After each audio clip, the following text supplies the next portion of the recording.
Welcome everyone to Merri Bowl in Livonia for the exciting semifinal rounds of the Bowling Showcase Challenge, Merri Bowl Region.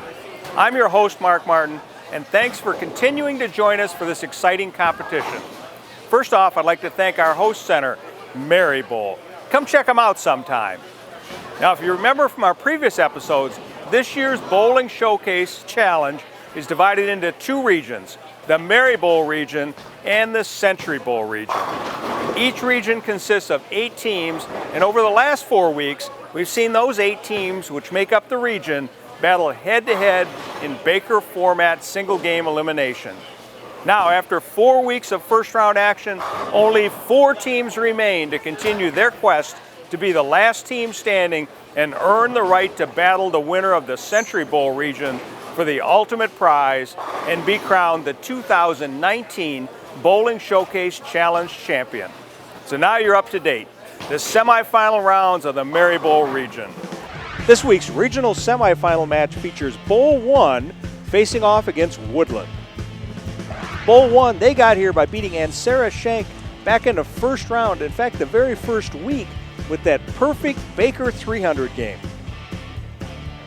And their opponent today is Woodland, who punched their ticket to the semifinals, beating Thunderbolt back in week 2, setting up our match today. Both of these teams are one step away from the regional title match and getting the chance to compete for the championship. Today should be an exciting and competitive all-out battle through the final frames. As before, joining me for all this bowling action is Robin Orlikowski, Women's Series standout and member of Team Canada. We're going to take a quick commercial break. We'll be right back with the start of semifinal action next on Bowling Showcase.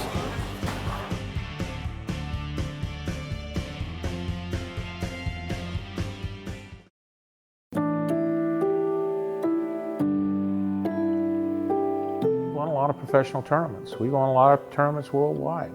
I mean, we won more in the last 10 years worldwide than any company. We make good bowling balls, and good players use our bowling balls because they can win with them.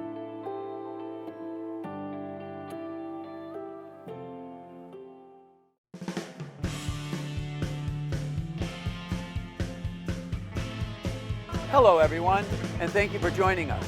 My name is Rich Glom, Managing Partner of Merri Bowl Lane.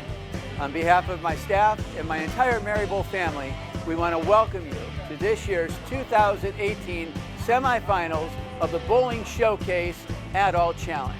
At this time, we want to turn it over to Mark Martin and the Metro Detroit USBC. Take it away, Mark. Here we are in the semifinals of the Bowling Showcase Challenge. We've got a great match today.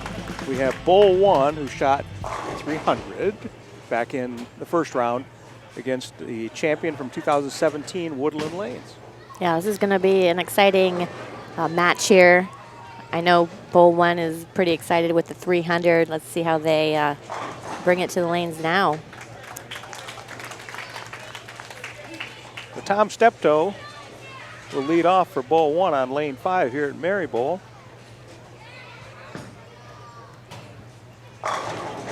Can't get any better than a 300. Let's see how he starts it off here for his team. Oh, he and was a strike. Little tight. a little begging for it there, but it carried, broke up the 4-7-10 there and carried. Okay, Bob Bagansky now is up for Woodland Lanes on the right-hand lane.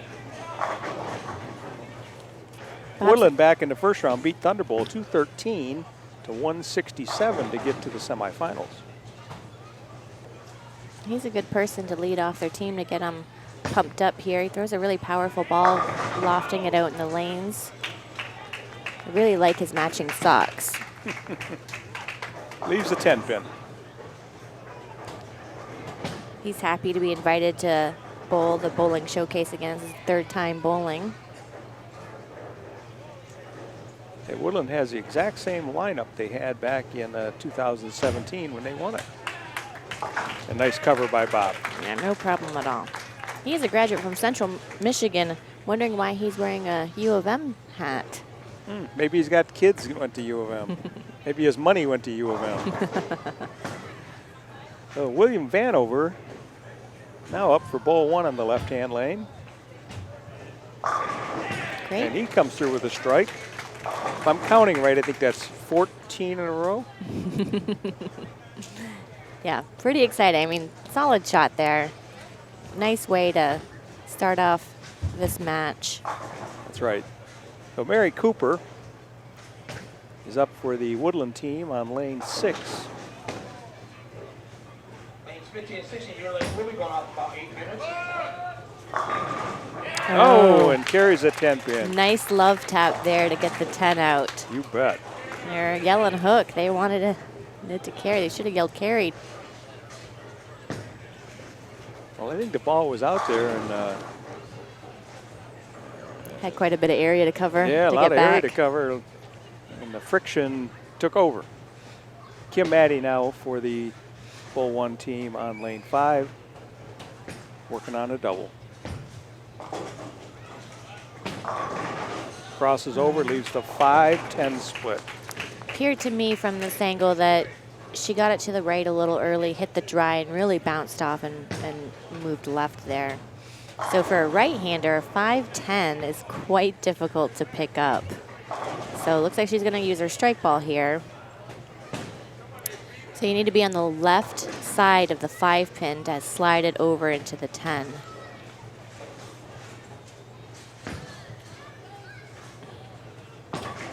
Got one. Which would be expected, at least to get 1 pin. Yes. Help it out. So at least it wasn't just the 10 pin. Remember Kim and I we were talking, the 3 of us, just before the match. Yeah. She says, God, I hope I don't leave a 10 pin. Yeah. She said she's been struggling picking those up lately. Corey Strange on the right-hand lane. Stuffs the 4. So for a right-hander, leaving a 4 pin should be a relatively easy spare to pick up. Move a little bit to the right there. For myself, I would probably move about 6 boards to the right. He's going to use his strike ball though, so he might not move as much. So he could probably hook at it. All right. Which is what he did and covered it. He followed your instructions. Picked it up. That's right. Need to try to, in these situations when you're Bull and Baker, having clean frames is really important. It is. Mike Stevens now up for the Bull 1 team. Time to start another string, guys. Mike started bowling at the age of 10. Leaked it a little right there, leaving the 1-2. So for this one, I would stay with the strike ball, the same ball he just threw, and just move a slight bit to the right so you can get mostly on the left side of the head pin, on the Brooklyn side, and the ball can take out the 2 pin. He has 4 300s to his name. All right. And covers it. Next up for Woodland, Dan Jordan. His nickname, Pepperoni. Pepperoni. Should have asked him why he got that. I'm sure it's an interesting story. Maybe he just likes pepperoni. Maybe. Maybe when he was a kid, that's all he wanted to eat is pepperoni. Pepperoni pizza. And a strike for Dan. Yeah, no question about that. It was a great shot.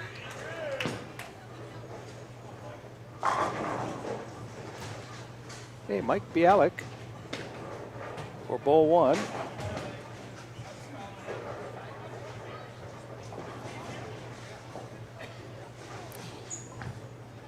Just getting up there and right up there and bowling. He's quick to go.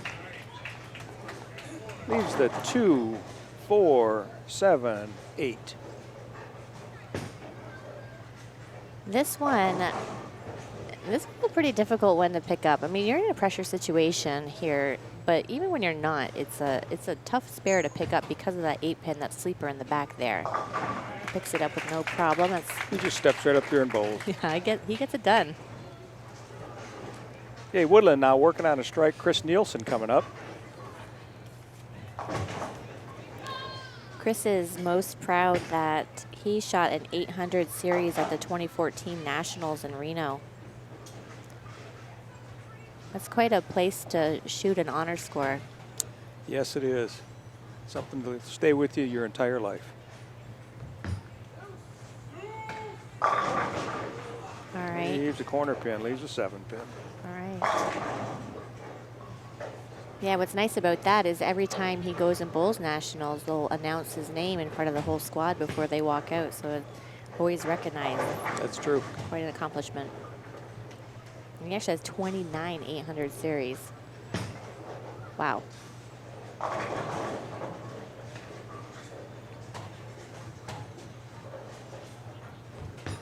So he changed to a different ball here to use to pick up his 7-pin. Good cover. Okay, we've arrived at the 5th frame. The Woodland team has an 8-pin lead over Bowl 1. They've stayed clean. They've dutched through 5. And both teams working on spares. So you see anything?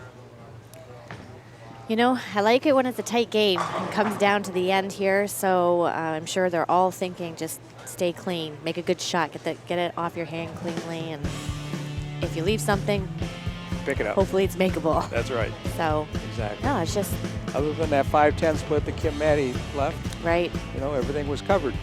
So the teams are going to switch lanes. We'll be back after these messages on Bowling Showcase Challenge, Merri Bowl Region.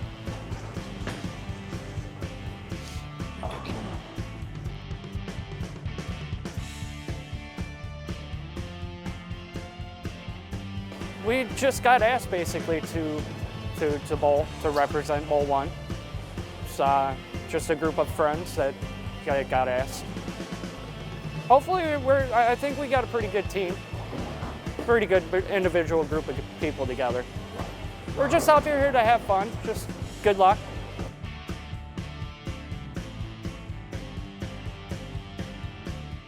The hug pickup, the home run swing, the drum major high step, the genuine joy, the unforgettable party, the food, the friends, the original social network. No matter who you are, it's always a great time. Grab your family, find a friend, and go bowling.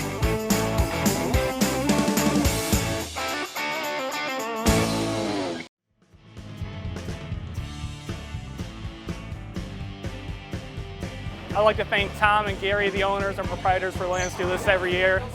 It's awesome with them, and it's always a good experience, a good time. We always have fun. So after last year, we had a little bit of tough breaks, and we just really are going to come back and bring it. You know, going to get out there and just give it 110%, and like we're just going to not worry about anything else. Doesn't matter who we're bowling. We're just going to go out there and show up. Makeup of it. I mean, I've worked at Woodland probably at least just about 10 years now. Well, 10 years overall. Then Corey works there. He manages the place. Chris runs a pro shop. Bob's the president of one league. Merri's been there for God knows how many years, good Lord. But anyway, look out for the boys in orange, all right? Smash, striking pumpkins, that's what we are. Just this year.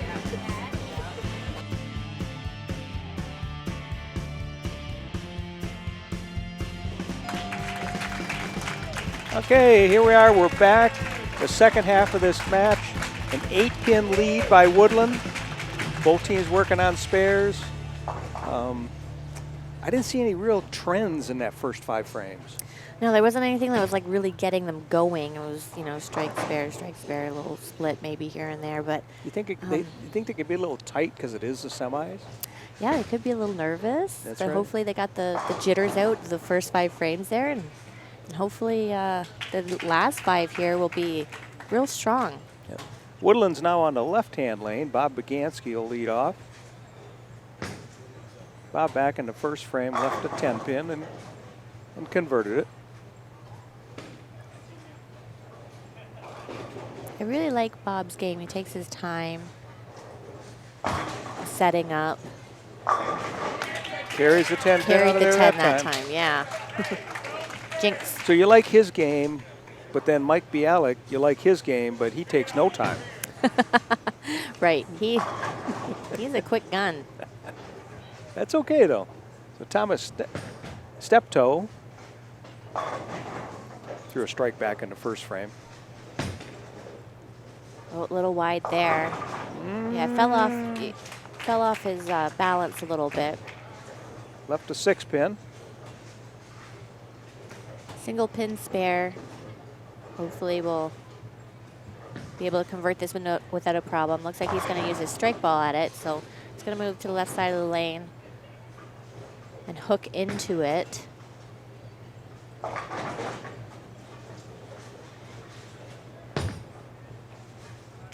Oh no. Looks like, I don't know if he's having trouble up in the approach, but he kind of fell off balance again. Yeah. Could have been rushed. All right. Okay, now Merri Cooper up for Woodland. Woodland working on a strike. Remember, Merri threw a strike back in the second frame.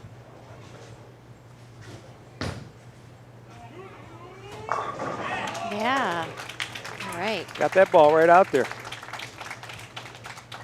Merri has 1 300 to her accomplishments, 2 299s, and 3 298. So she's been quite consistent. She has. William Vanover now for Bull 1. Bull 1's got to get back on track now. William, you're just the guy to do it.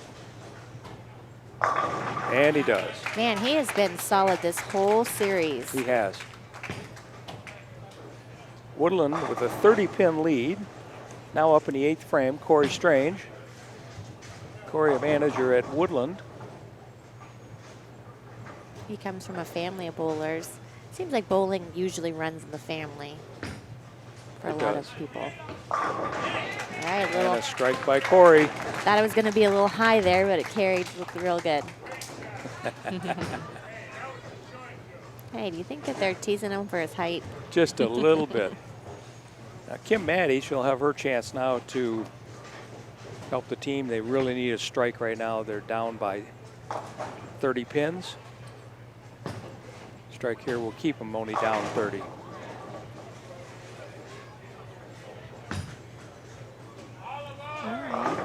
And she carries it. Yes. I think that's a little weight off of her shoulders there. Yeah, after that 5-10 back in the 3rd frame, for sure. It's nice when you can redeem yourself. That's right. Well done. So Dan Jordan gets up in the 9th frame for Woodland on the left-hand lane. Woodland 100 in the 5th frame with 3 strikes up in the foundation 9th frame. He's got a high average of 239. Oh, no. Wow. The dreaded pocket 7-10. Well, it sure would make it interesting if he could pick it up. It would? He seems like a strong guy, tall, strong guy. That he could maybe throw it hard enough to bounce it out. Yeah, you got to throw it about 25 miles an hour and rattle it around. Oh. I got one. Well, he tried. Okay, Bull 1 now. We got Michael Stevens. Working on a double, Bull 1 is. They can take control of the match with a strike right here. Again, he's been quite solid for their team each time they've bowled. Oh, All right. He's got 4 300s to his name. So Bull 1 down by 6 pins now, going to the 10th frame. Woodland's got a 6-pin lead, but they're on an open frame. Chris Nielsen now up.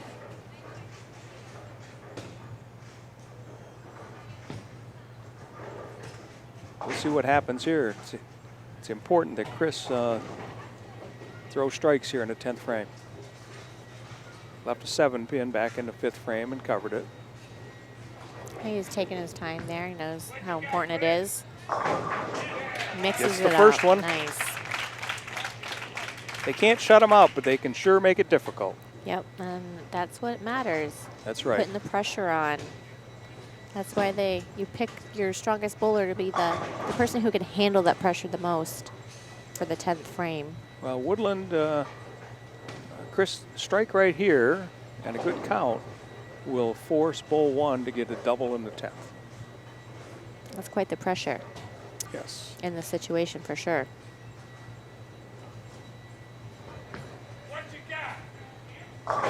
Oh. And another strike. 5 falling a little late there. Just a little bit. But it went down. That's the important thing. So I noticed that he uses, looks like rosin on his hand. So that does is makes your hand like a little bit more tacky, so that can grip the ball differently.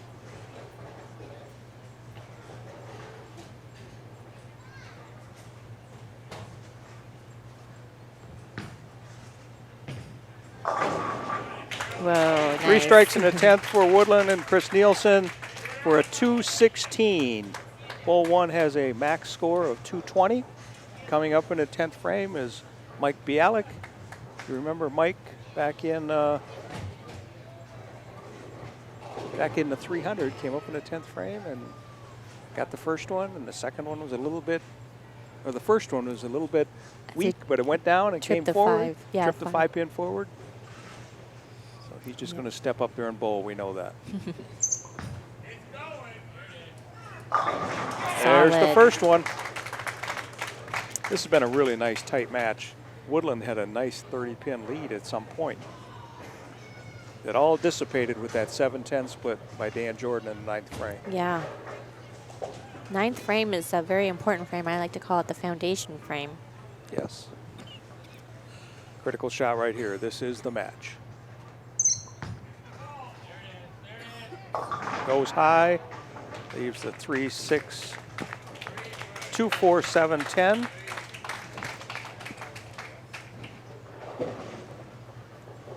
Woodland wins the match.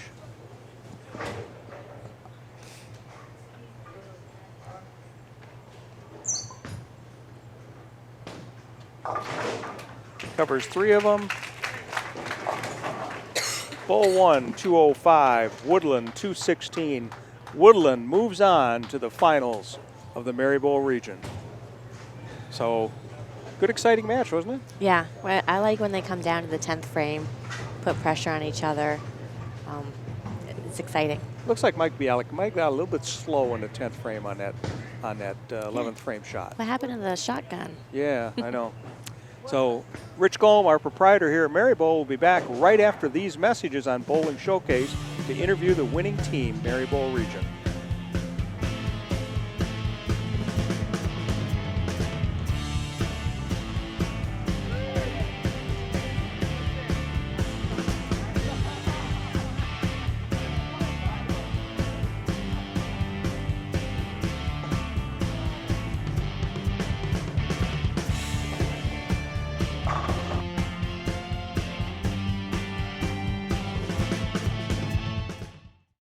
Michigan State USBC provides tournament competition and recognition for men, women, and youth in Michigan. The championship events for this season include the Women's Championship beginning in February in Lansing, the Open Championship beginning in January in Grand Blanc, and the Youth Championship beginning in March in Granville and Comstock Park. These events are open to all members of the association based on gender and membership. Other events for higher average bowlers include the Youth Masters in November in Battle Creek, the Queens in April in Sanford, the Senior Masters for those over 50 in March, and Masters in April, both in Battle Creek. Pepsi Youth events take place in your league with qualifiers advancing to the state finals in May in Troy and Sterling Heights. Visit MichiganStateUSBC.com for entry blanks and more information on the Michigan State USBC.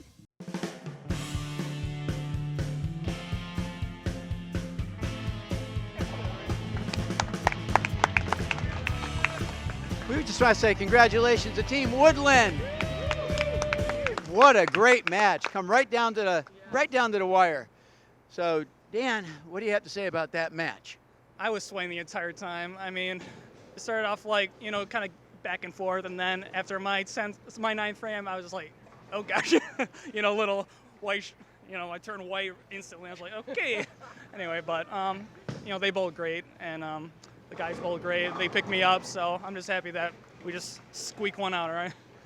Yeah, you guys came together as a team. It was exciting to watch. You came right down to the 10th frame. You performed when you needed to. You made the spares when you needed to. Congratulations. You're making your way into the finals.